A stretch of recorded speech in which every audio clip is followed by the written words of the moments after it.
Welcome to Countdown to World Youth Day, EWTN Radio's exclusive World Youth Day coverage, live from Rio, with Elena Rodriguez and Thom Price. Good morning, everyone, from EWTN headquarters here in Irondale, Alabama. This is Adrenaline Central. EWTN's very first broadcast, radio or TV, is Little Old Radio. We're delighted to be with you. Thom Price here at our studios, bringing in Elena Rodriguez live in Rio. Good morning.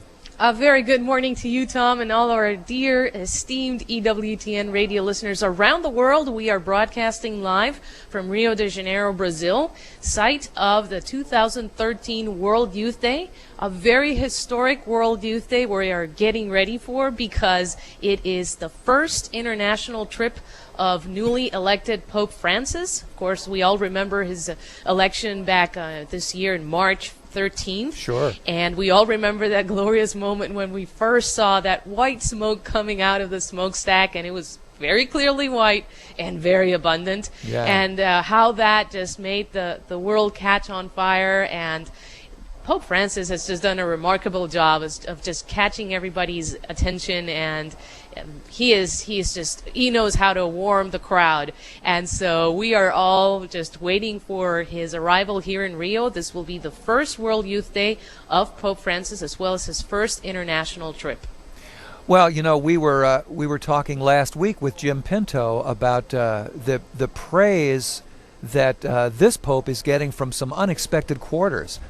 People like, just everybody out there, not even necessarily Catholic. We heard from Elton John, who said that this Pope really speaks to him, whether it's his humility or his simplicity or whatever it is. They see him as the real deal. Not your usual suspects saying that, huh? Yeah, exactly. Well, you know, this is going to be a wonderful week of broadcasts, and as we were saying earlier, World Youth Day is not a day. It has grown into basically a full week of events, right? That's correct, and it is very appropriate because the definition per se of the term in Italian, of course, World Youth Day was first originated in Rome, so its roots are very Italian, and it means a work day, and it also means journey. The world journeys and the youth journeys throughout these several days. So even though we call it in English World Youth Day, it is several days, but it also means a journey, and it means you have to work. You have to work to get something in return, and definitely what you put in, God multiplies 100-fold, 200-fold, 300-fold, how many times fold, and you get so many blessings back in comparison to what you put in. But that is the meaning of World Youth Day, and that goes back to its origins. Sure does. We have heard from so many priests and religious that their vocation really took off at a World Youth Day, whether it was Denver or Toronto or Sydney or Madrid or anywhere else. It's really a vocation builder, isn't it? It definitely is, and we have now been able to see the effects of World Youth Day in terms of vocations. First, we have the generation of priests from Pope John Paul II, and Blessed Pope John Paul II, whom we all love dearly. And we just remember those glorious World Youth Days starting back in 1985 in Rome, and of course all through Rome 2000, and that all those World Youth Days generated lots of priestly vocations and vocations to religious life, both for the male orders and the female orders. But then we have also been able to notice recently the vocations generated, the generation of Pope Benedict and the Pope Benedict priest. Sometimes you meet young priests and they say, well, I'm a Pope Benedict priest, ordained during the papacy of Pope Benedict. So we are all looking forward to being able to see the generation of Pope Francis, starting with exactly with this World Youth Day. And it's just a glorious moment in the church, but also a glorious moment in the history of the world to be able to sit back and see how the youth just catches on fire and their enthusiasm becomes contagious, and that God is working in each of their hearts and their souls. It's just absolutely remarkable. You're listening to Countdown to World Youth Day with Elena Rodriguez live from Rio de Janeiro here on EWTN Radio.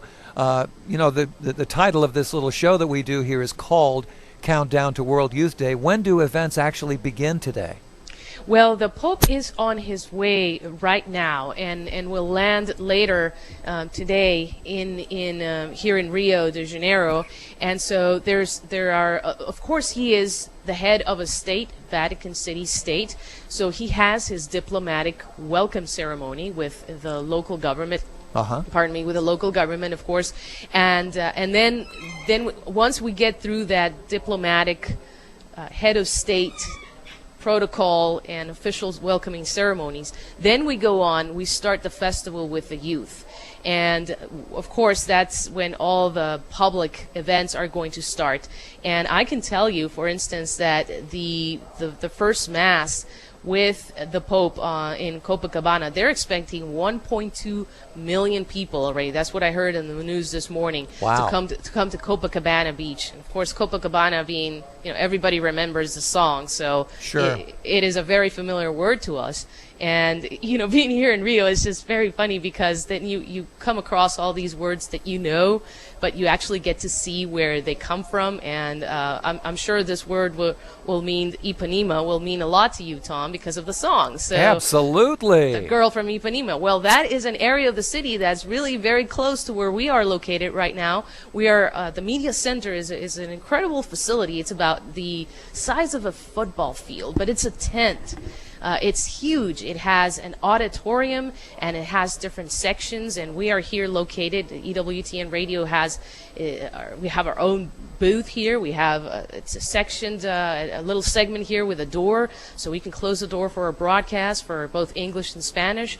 And it's just a wonderful location, but it's a historic location as well. It's right next to the Copacabana Fort, the Fort of Copacabana. So all these emblematic places, and of course there's the Christ the Redeemer monument overlooking the city. Yeah. And all these emblematic places are here and will be witness to this great gathering of the youth of the world, World Youth Day Rio 2013, here live through EWTN Radio.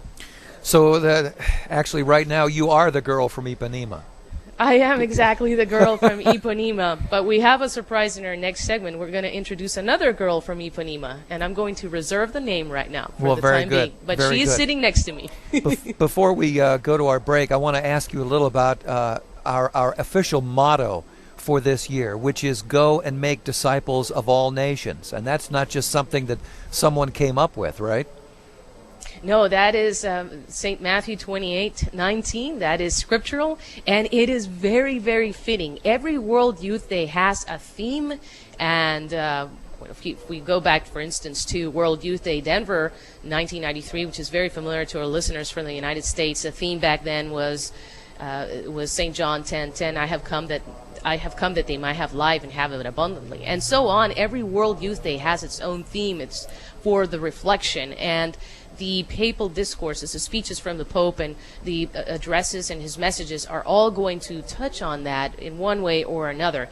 And yes, Rio is go and make disciples of all nations, which is very fitting because the youth of the world are literally gathered here in Rio and will be tuning in with all the new electronic and media devices and online and cell phone apps. Will be tuning in from around the world, and the social networkers, and it's just magnificent because it's not just the amount that is expected here in Rio, which is about 2 million, give or take, roughly, but it's all the other youth from around the world, and even not just youth, all family members and parents and older people. And I haven't heard about a group of old people here yet in Rio. I'm waiting just to find out about that. But I do remember distinctly the last World Youth Day in Madrid 2011. There was a big gathering of senior citizens that showed up at World Youth Day, and they just said, hey, we may not look young, but we feel young, and we're coming, and we're here. Wow. And so they participated just like the young people did. So it is not limited to age. It's just youth in spirit, and that is absolutely remarkable, to go and make disciples of all nations. Well, very cool.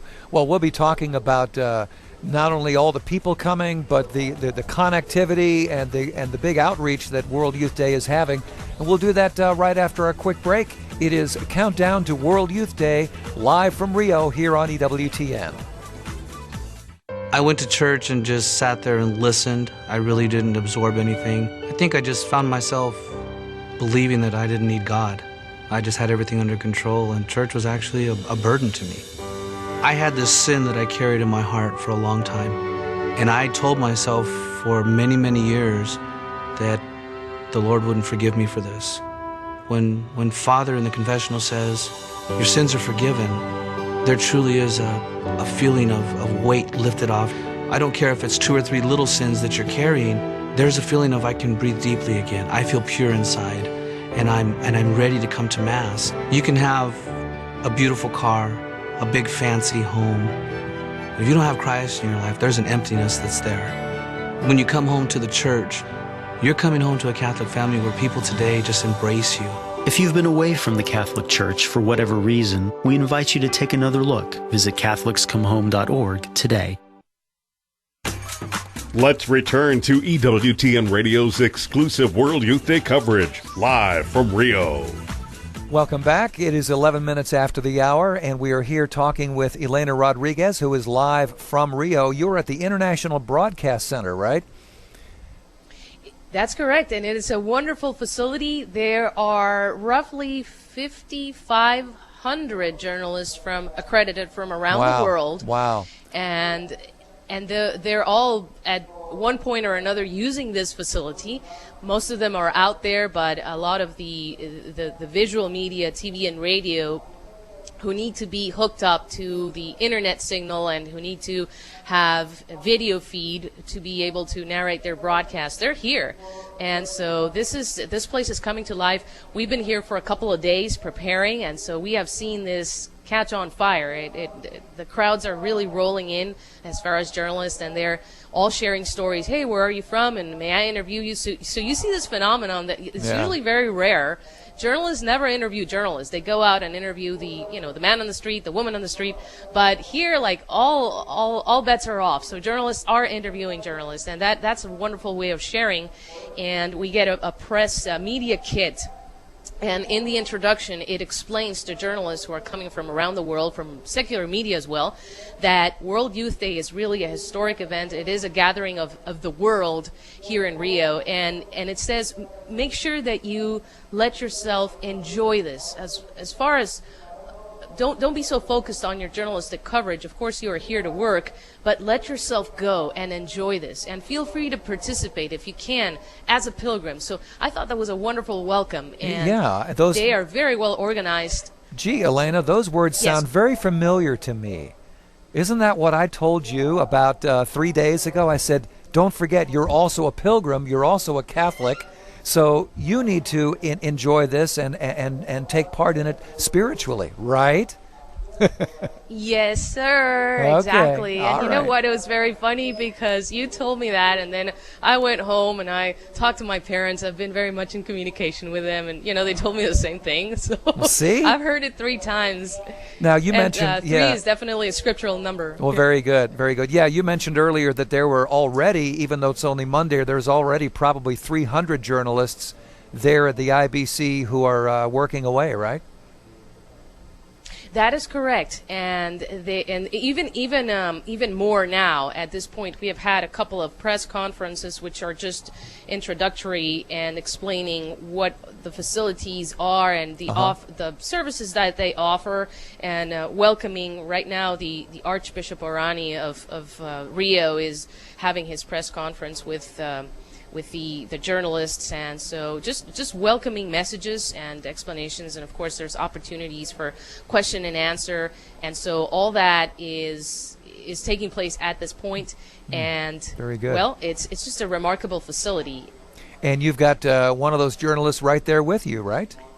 Exactly. And let me introduce to you the other girl from Ipanema. Janetta Mello, Executive Director and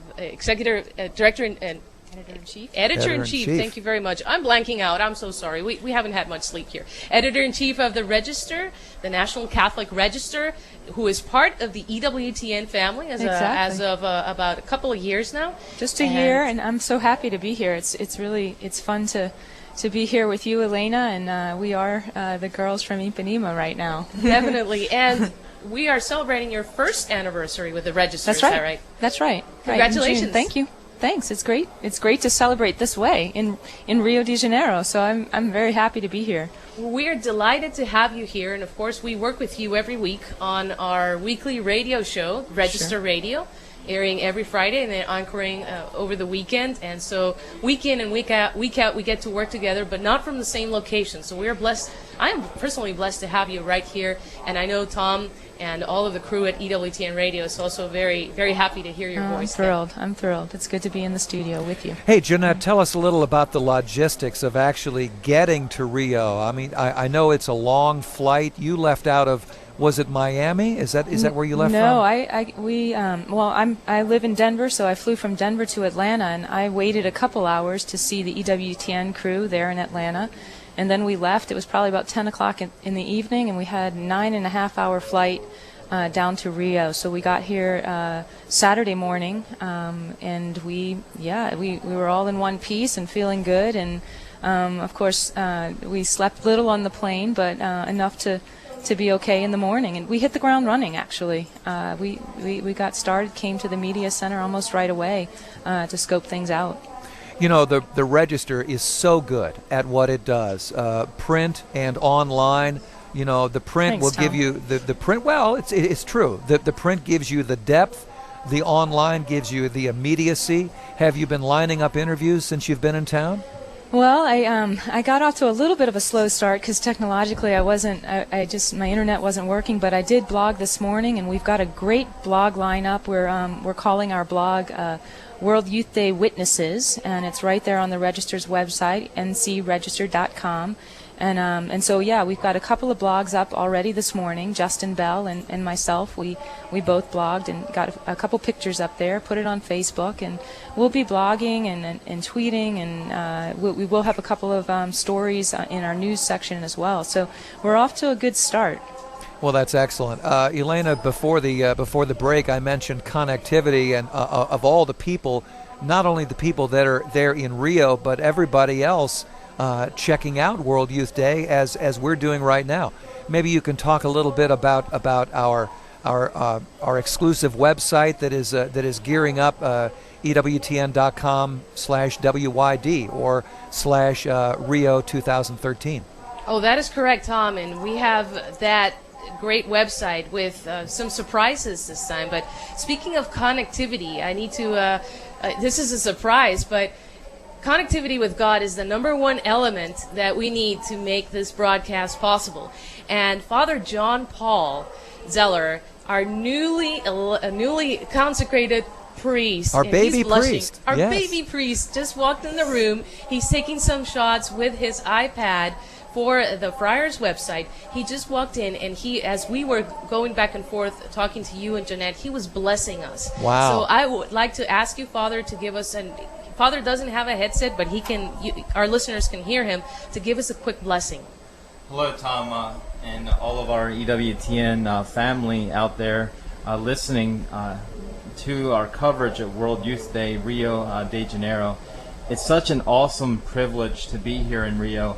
And I thought Elena said would be a great thing to give a blessing to you all so that you too can play a part in this. Know that your prayers and your sacrifices mean so much for the young people and all of us media here who are attending. One of the things I should mention, there was a man who, Father Thom Rosica, who is head of Salt and Light Media. He just told us that we really won over a whole lot of media out there, especially with the papal conclave, and they all came here, and they're coming over, wow. And they're really interested in what we're doing, and they're really interested in the gospel. So it's really interesting, the dynamic that we're seeing. So I just thought that I'd just throw that word of encouragement to you back in Irondale. Thank you. The words that we're hearing here are very positive on the ground. Thank you. So I'll give you all a blessing, and I'll bless all the equipment here that we're using here on the radio, so that we know that our feeds and all of our equipment have the Lord's blessing and protection. The Lord be with you. With your spirit. With your spirit.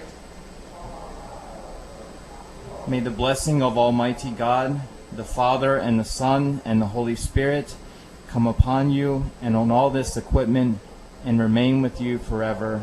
Amen. Amen. Wow.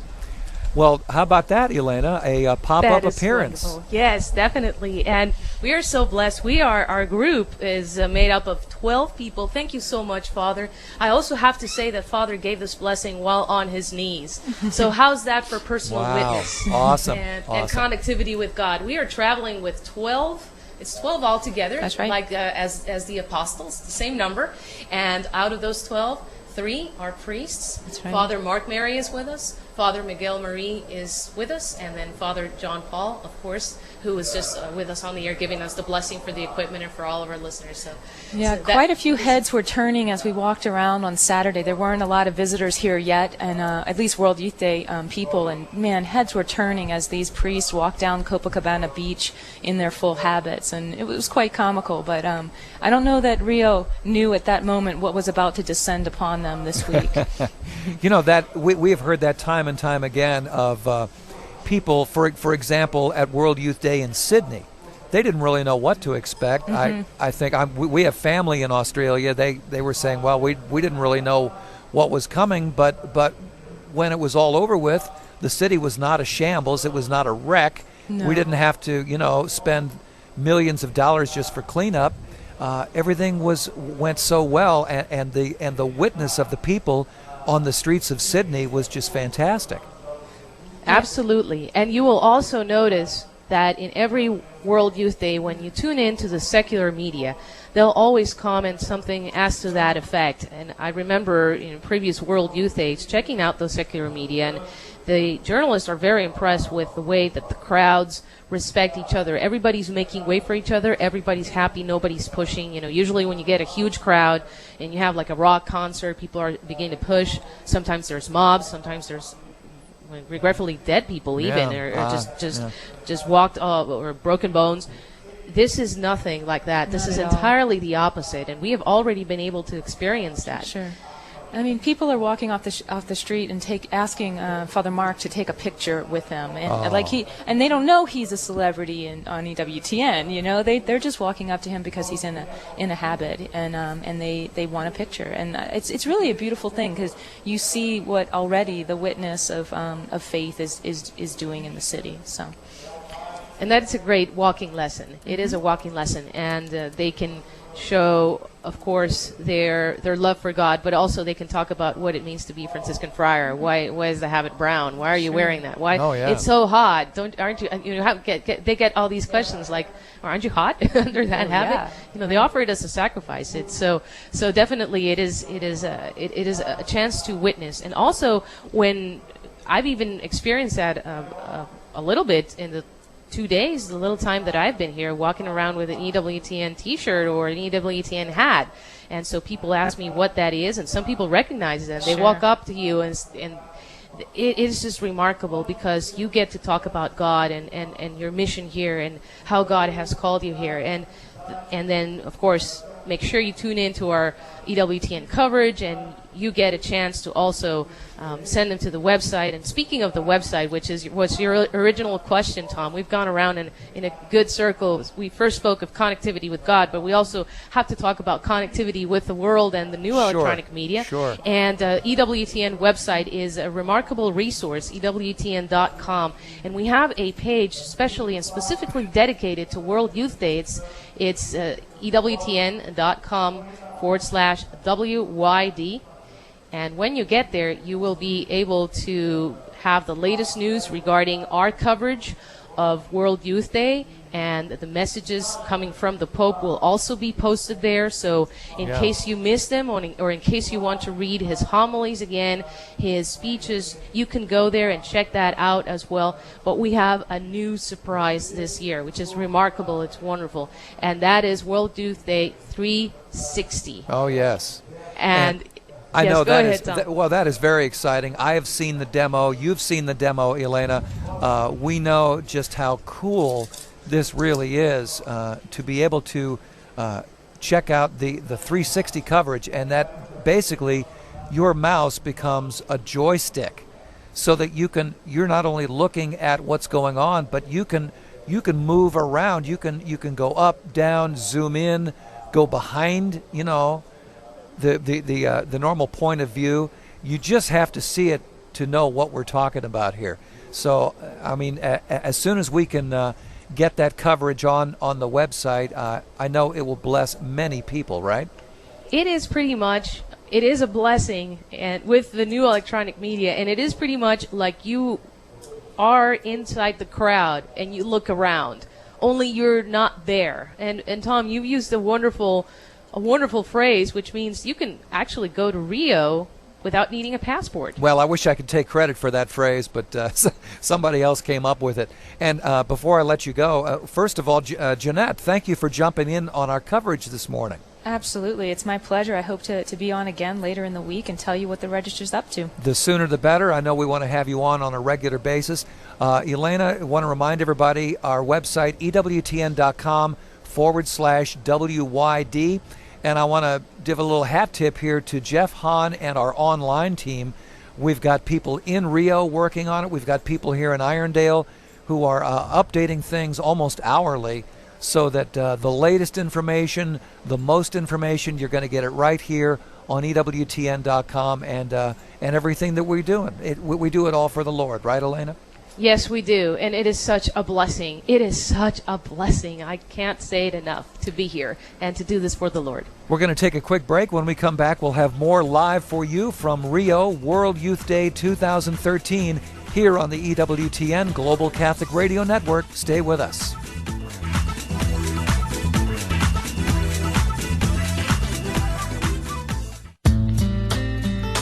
The EWTN Book of the Month for July is Pope Francis, the Pope from the End of the Earth. Thomas J. Crogwell offers an inside look at the life and election of Pope Francis, complete with illustrations and commentary. It's available for purchase through the EWTN Religious Catalog website, EWTNReligiousCatalog.com, 24 hours a day, 7 days a week. Or you can call 1-800-854-6316. I don't have money to travel, but I can travel the world on EWTN, and I do. God bless each of you. I love traveling the world on EWTN. If you have a comment about our programming, we'd love to hear from you too. Call 205-795-5773 or send us an email to radio@EWTN.com. Thank you very much for listening. God bless you. Let's return to EWTN Radio's exclusive World Youth Day coverage, live from Rio. Hey, welcome back. Thom Price here at our studios in Alabama, going now to World Youth Day live in Rio, and Elena. This is a wonderful location to be at, as we are expecting the arrival of Pope Francis.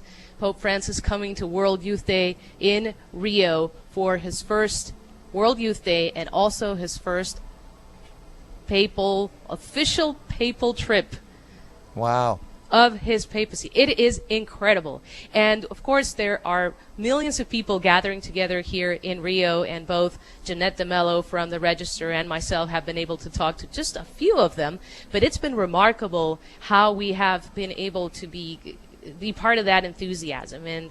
And so yesterday, I'm going to tell you a little bit of what the group did, because we have split into different groups to be able to get all the work done. And then we have run into people. We actually talked to people and gathered some interviews, which we would like to share with you at this time. Sure. And the first interview that I would like to share with you is from one, believe it or not, at the top of the Christ Redeemer Monument, which is emblematic to the city of Rio and, of course, all of Brazil. I ran into a good friend, Justin Bell, blogger from the Register, and so he saw my EWTN hat, and we have worked together. We've never met each other. We've worked together on radio shows, on Register Radio, but he saw my EWTN hat and came running, and he said, "Have you seen Jeanette DeMello?" And I said, "Oh my goodness, yes I have." And so of course I have to tell Jeanette. Jeanette was not at the time with me, but they are working together here. Justin's one of our correspondents, and he'll be writing both news and blogs. He already posted a blog, I think last night or this morning. He arrived yesterday, and he told me he went directly from the airport to Corcovado, where Christ the Redeemer is. So he hit the ground running, and he's a great guy. I hope everyone follows his coverage at the Register. And so we were able to catch a little conversation with him, which I'd like to play back for all of our listeners at this time. Oh, okay. Wait, here's our first technological problem. Here we go. No. We're gonna solve it right on the air. Okay. Don't panic, people. Here we go. Yes, right. And I've been a correspondent with the Register since 2007. So I'm here this week doing some blogging and probably doing a couple stories too as well. So, but I'm also primarily here with working with the Deaf Apostolate, which is one of the groups of the Archdiocese of Boston. And the Deaf Apostolate, the deaf community group that's going this time, is made up from people from the Boston area, but also some Californians, a couple Canadians, and a girl from Michigan. So we're all here together. So it's an international group, by all means. Yeah, well, when you throw in Canada there, yeah, we can call it international, but absolutely.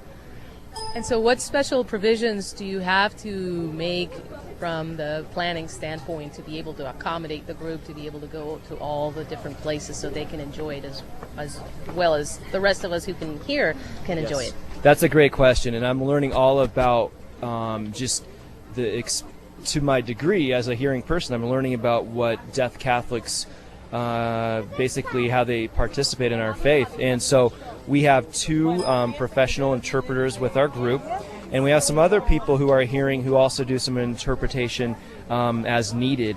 And, I was at Mass yesterday, and this was my first Mass where it was primarily for a deaf audience, a deaf community. And it's interesting because the Eucharistic ministers, they are signing body of Christ and blood of Christ with their hands and then distributing Holy Communion. So it's an extra step that we wouldn't realize as a hearing person that we can just vocally say that. So that's one experience that I've learned about. But yeah, we're here as part of the bigger group of the Archdiocese of Boston, so it's about 160 of us. And but I'm definitely learning what their experience is like to a degree. Well, one thing is for sure, they share the common language of faith. That's it. Yeah, and actually, we're here, as you've been hearing people, we're at the Christ the Redeemer statue, and kind of an interesting scene up there maybe about 45 minutes ago was that there were some Venezuelan deaf people that met up with our group of deaf people, and so they had an interaction, communication, and there's different signing systems. Most of our group is American Sign Language, whereas the Venezuelans had a different signing system. So they're working through that different signing system, but I think they really shared a bond there, That's amazing. Yeah, great. So, no, we just got here today, and we were fortunate to get tickets up here to the Christ the Redeemer statue, and then right after that we're checking into our hotels and see how the week goes, Are you going to be at the different locations where the Pope is going to be showing up? I believe so. We're doing some visits these next couple days before the official World Youth Day events start, but I'm pretty sure that we'll be at the catechesis sessions and then the big events as well. Everywhere else the regular pilgrims will go, they should have interpreters or closed captioning, and it should be really exciting to see what happens this week. Do they have any kind of apps on their cell phones that help them to overcome any hearing barriers? Well, it's like with us what we're facing for our cell phones, and that is, everyone has different providers. I don't think most people are bringing a cell phone, in our group at least, to communicate that way.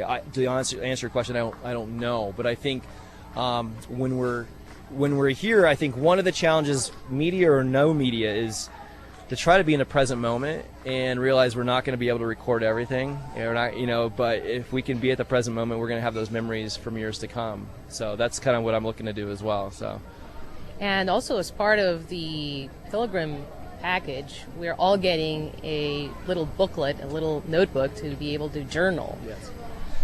Yeah. No, I've often thought, I see almost three levels of media here. You see people with their cameras and their phones and stuff like that. It's kind of like the consumer level. And then, of course, we have our Catholic media. And then we have some big media, too, in the sense of the big, wide market. There's an NBC News crew following some of the Boston people.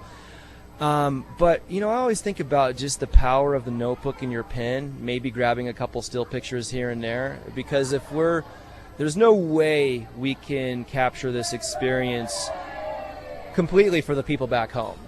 And I think if we concentrate too much on, I got to get this moment or that moment, then we lose out, So at least the way I take it is like, okay, and I think the Holy Spirit provides those moments, just things to grab and be able to talk about and share that. But I agree with you that notebook, journaling, still shots are a great way to go. And not everyone has to have a picture for everything, And then, of course, everybody can share with everybody else. So yeah, that's it. And I mean, you're important here too with radio. We want to paint a visual picture about what we're experiencing. I'm here with the deaf community, but of course we have blind Catholics, and the whole visual aspect for them is in their mind's eye. So there's sharing and everything like that. But I think a challenge I have to face myself is do we find that time for silent prayer? Do we find that time to dig deep? Even as media people, even as leaders and chaperones, the Lord's going to have something in store for us this week as well. So we have to find it and be open to it. Well, we're here on the Christ Redeemer statue speaking to Justin Bell, blogger for The Register, who has also been on our radio show, Register Radio, a few days after the very sorrowful bombing at the Boston Marathon, and we had you on for our show. Have you experienced any kind of, was there more requests for coming on to World Youth Day as part of your group after the Boston bombings? Did you notice any difference in that respect? I wouldn't know that. I think the group I'm with is made up of, I think, about 11 different groups, 9 parishes, and I'm pretty sure that planning... Yes, and I'm pretty sure that planning happened a while back. I don't know if there's a correlation, but one thing that's pretty cool is that, a lot of groups have different T-shirts and so forth. The Boston group has a kind of like a light jacket, or rain jacket almost, that says Boston Catholic Strong, because the big motto after the marathon bombing was Boston Strong, so they've adapted that to Boston Catholic Strong, and using actually the marathon colors, the blue, primarily blue, and then some yellow lettering. So there is that tie-in to that. But I don't know if there's a correlation of people coming afterwards or not. And there has been spiritual preparation prior to getting on the airplane, of course.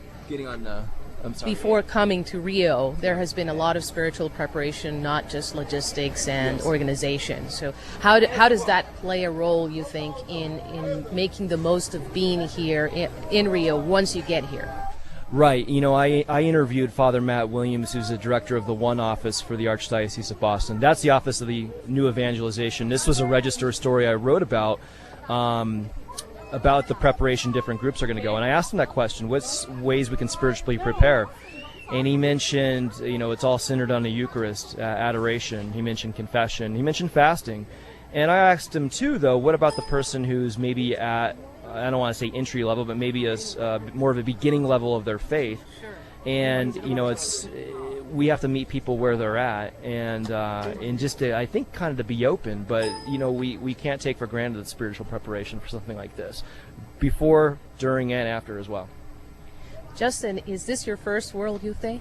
No, actually, it's my second. I went to Toronto in 2002, about 11 years ago, and I've been thinking about what I want to blog about, and that's taking that experience. I have that context of that experience. We were there for the days of the diocese called Missionary Week, and this one is more of a working trip for me. So it is interesting to compare those experiences in my mind. I think it was great. When I went before, I kind of revealing my age a little bit, I think I was 26. I was definitely like a young adult pilgrim. We slept on floors. It was a very, kind of God provided and a wonderful experience. This one, with the size of our group, it's very organized, and we have people that have scouted out the area before. There are tour guides we have. So yeah, it's a compare and contrast, but definitely, every World Youth Day has something unique and memorable for everyone involved. And of course, that was 2 Holy Fathers ago, in such a small amount of years. Yeah. So how do you see the new generation of Pope Francis, his first World Youth Day, making an impact on the young people as compared to John Paul II? Great question. I think, of course, this is unprecedented. in March we had, or I think it was, February when Pope Benedict resigned. And of course there's a great excitement for Pope Francis. But I think we also have to remember that through the prudence, the wisdom of Pope Benedict, we didn't know if he was going to be able to make it medically, as we found out about some of his medical conditions. So through that decision, it opened the way for the Holy Spirit to work, that Pope Francis was elected Pope. And of course there was a great excitement with that. First, I believe first Pope from South America, and this is his return. This is his return to his home continent, to a country very close to where he's from. So there's a big excitement there. I think especially with the South Americans, Central Americans, the Latino people.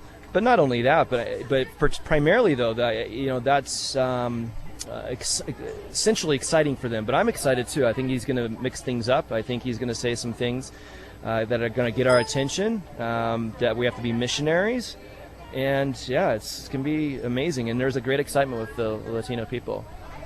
Justin, thank you very much. We know you have to go join your group. God bless you in your work, and we have definitely a huge radio audience praying for the Archdiocese of Boston. So please take that message back. Well, we appreciate that, and thanks, Elena, so much for the interview, and God bless you this week too, and hope to see you again. That was Justin Bell, blogger with the National Catholic Register here in Rio, on top of Corcovado, the mountain that holds the Christ the Redeemer statue, which is very emblematic to Brazil. So you were actually up there. I was actually up there, and it's wonderful because it was full of World Youth Day people, so enthusiastic, singing in their own languages, holding up their flags. It was so colorful. But I was not the only one there. A big group of all of us from EWTN, our crew of 12, went at different times. Wow. And Jeanette, you were there at a different time than I was. Yes, I was there just a little bit earlier, so I missed Justin. I didn't see him, and I didn't see you up there. But it was cloudy as we went up there, and we were praying. I was with Pepe Alonso, and we were praying that the clouds broke, and he prayed to his guardian angel, and sure enough, the clouds broke as soon as we got up there, and we filmed, and I was there, getting pictures and writing for the Register. And I wrote a blog this morning or yesterday called Guests in Rio, and I was talking about us being in Rio. We're guests, but it occurred to me Saturday night when I was still frustrated about my internet not working and all of this, and I just started praying, and I read something in Magnificat, and it said, don't miss the guest because of the labor. I'm paraphrasing, but it said something about not missing the guest because of the labor. And of course, it was referring to Martha and Mary, which was the scripture yesterday for the gospel. And I just realized that the real guest that's here, that's coming to World Youth Day, we're waiting for Pope Francis. But Pope Francis would be the first to tell us that the real guest is Christ. That's right. And that Christ the Redeemer, the person welcoming all of us to Rio at the top of Corcovado Mountain, with his arms open wide and his heart exposed. He is the real guest, and he is the one who also welcomes us as guests into his embrace. So I think that's going to be a huge focus of this week, is just making Christ the main part of World Youth Day. Jeanette, you mentioned earlier, you were talking about Father Thom Rosica of Salt and Light, who we've worked with many times in the past.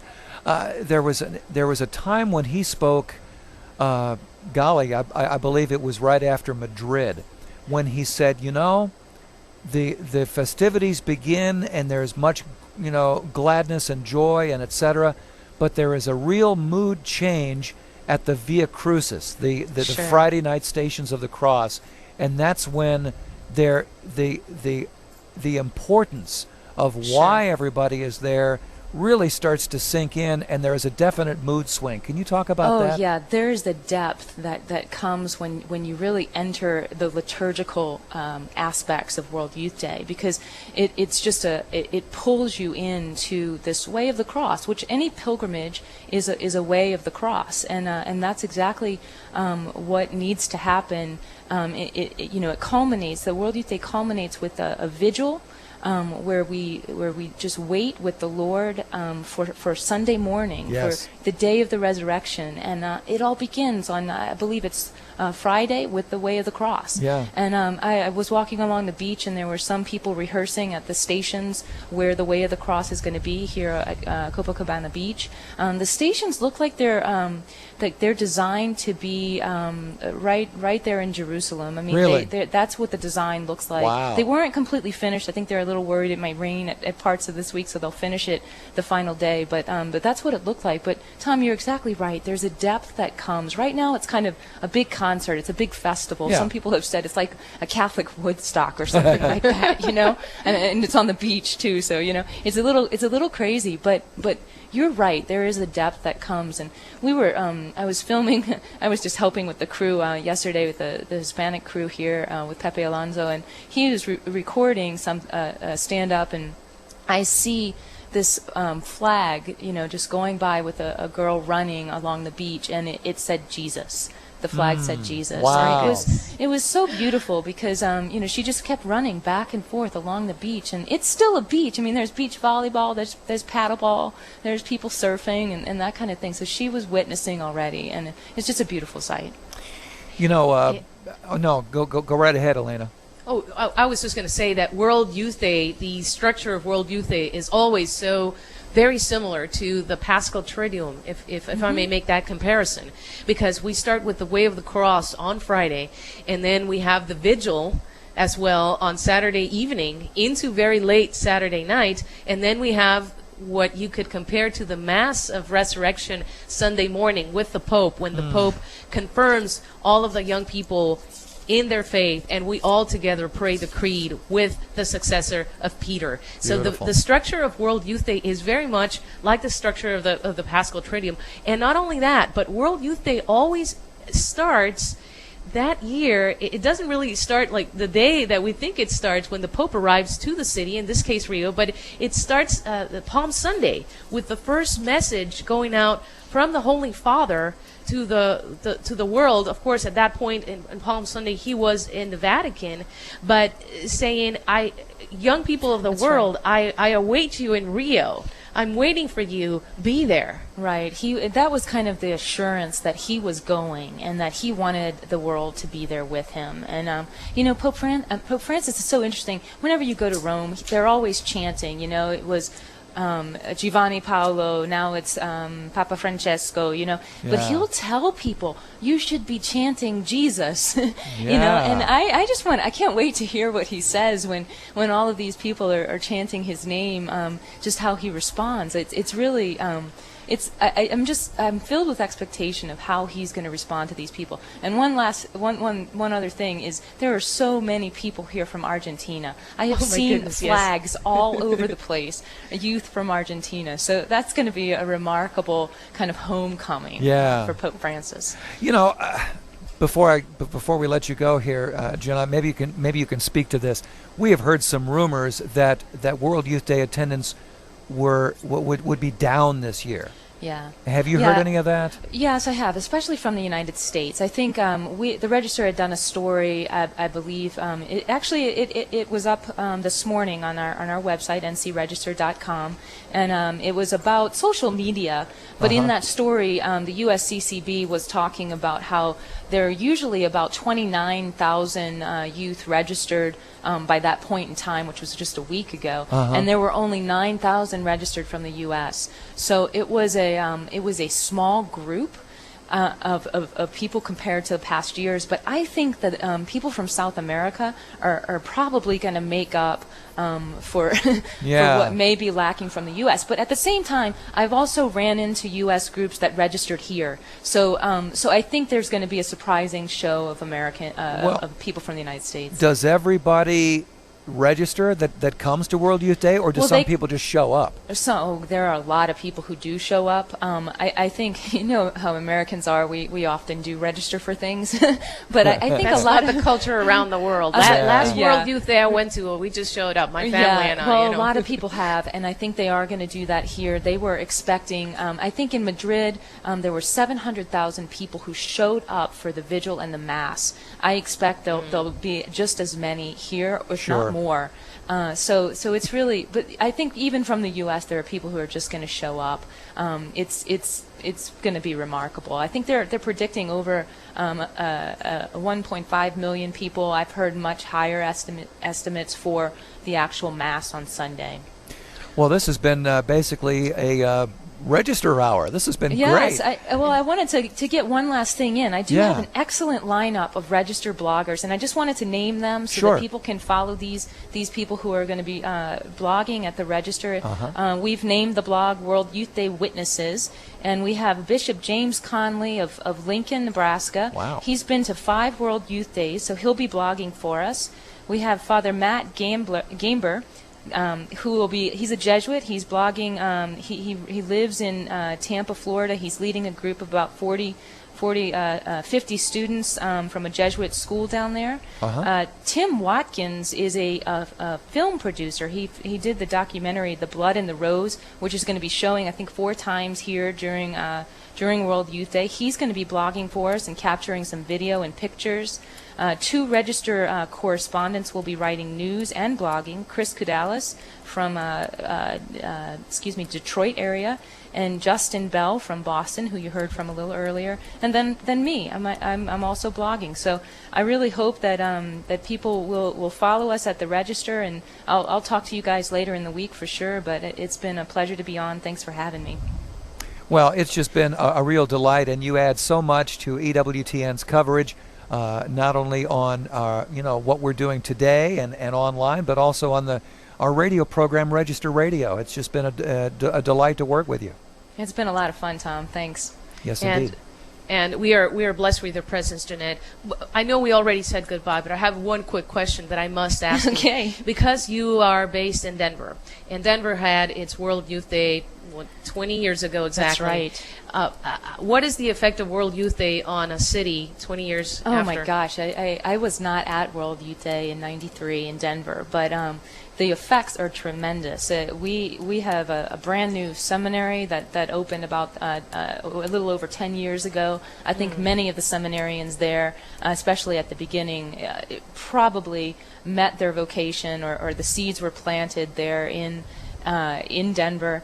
There are so many stories, and it's really a center of the new evangelization, and I think a lot of that was spun from World Youth Day in '93. It's a huge place. In fact, our chancery in Denver is called the John Paul II Center of New Evangelization. So there's a direct impact on a city from World Youth Day. The more reason to keep Rio in our prayers, all of our EWTN radio listeners around the world, for lots of plentiful spiritual fruits and blessings on the city of Rio and the whole country of Brazil. Absolutely, especially vocations. I think there's going to be a tremendous opportunity for vocations, and Denver witnessed that. We actually have a story on the Register site about vocations, some of which were in Denver.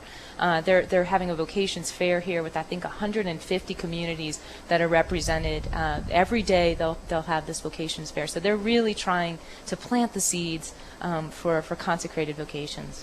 Thank you so much. Thank you, Jeanette. Elena, in our closing moments here, I want to ask you about something very close to your heart, yes. The weather. Tell us about what the weather is going to be like there this week. Well, definitely, and we have been praying because the weather forecast was calling for rain on Sunday and Saturday, which is out in the field of faith, and that would have been a mud bath, very much.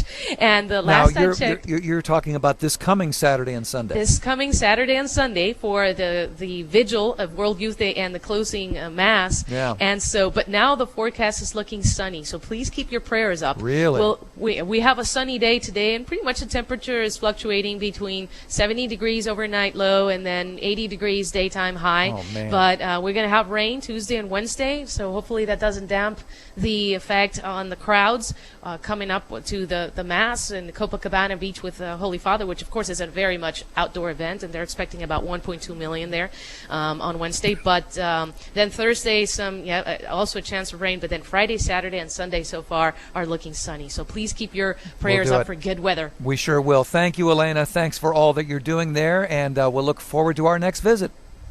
Very good. Looking forward to that. And, of course, we'll be back on the air tomorrow. Very good. Want to remind everybody to check out EWTN.com/WYD. I'll give you that again, EWTN.com/WYD.